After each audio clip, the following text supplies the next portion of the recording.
When the Holy Spirit really takes over your life, you won't need to announce it. Your peace will. Suddenly, the things that used to excite you start to feel empty. The music, the conversations, the habits, they just don't hit the same anymore. It's not that you're becoming boring, it's that your spirit is waking up. When the Holy Spirit moves in, He doesn't just change your behavior, He rewires your desires.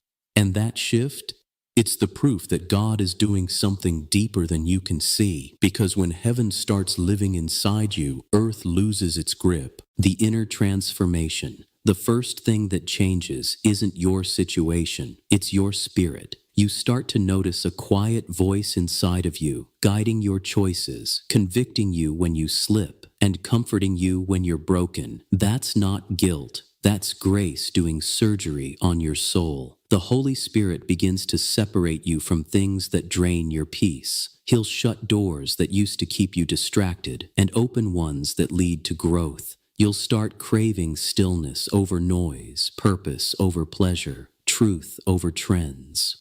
John 14:26 says, "The Holy Spirit will teach you all things and remind you of everything I have said to you." That means you won't just know about God. You'll begin to feel Him in your decisions, your conversations, even your thoughts. But here's the part most people miss. When the Holy Spirit moves in, not everything around you will celebrate it. Some people will fade, some habits will fight back, and your old self will resist. The outer transformation.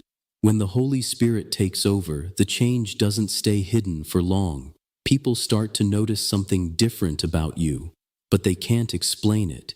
Your peace starts to confuse the ones who used to know your chaos. Your silence starts to speak louder than your words. And your glow. It's not from confidence, it's from communion. You begin to respond differently, to conflict, to temptation, even to fear. The same situations that once broke you now build you. You don't chase validation anymore because you've already been chosen. Galatians 5:22 says, "The fruit of the Spirit is love, joy, peace, patience, kindness, goodness, faithfulness, gentleness, and self-control." That's not a checklist. That's a reflection. It's what your life starts to look like when the Spirit leads instead of your emotions. But don't get it twisted. This transformation isn't easy. The enemy will try to convince you that you're losing yourself, when in reality, you're finally becoming who you were created to be, walking in alignment. When the Holy Spirit takes over your life, it's not a one-time encounter. It's a daily surrender. Every morning, you'll feel that quiet invitation. Will you let me lead again today? Sometimes, that means walking away from things that still look good but no longer feel right. Other times it means standing still when everything in you wants to fight back. You'll learn that peace doesn't mean life gets easier. It means your soul no longer reacts to every storm.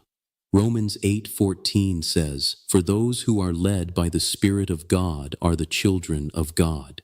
That's what this takeover really is. Not control, but connection.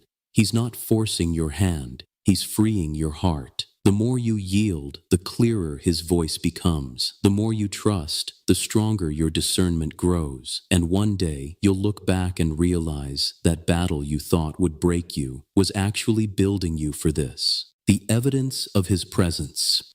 The real evidence that the Holy Spirit has taken over your life isn't found in how loud you worship. It's seen in how quietly you forgive. It's not about the fire in your words, it's about the fruit in your walk. You'll notice you stop arguing to prove your point and start loving to reveal His heart. When the Spirit truly fills you, pride breaks, anger softens, your patience stretches in ways you never thought possible. And when someone wrongs you, your first instinct isn't revenge anymore. It's prayer. That's not weakness. That's transformation.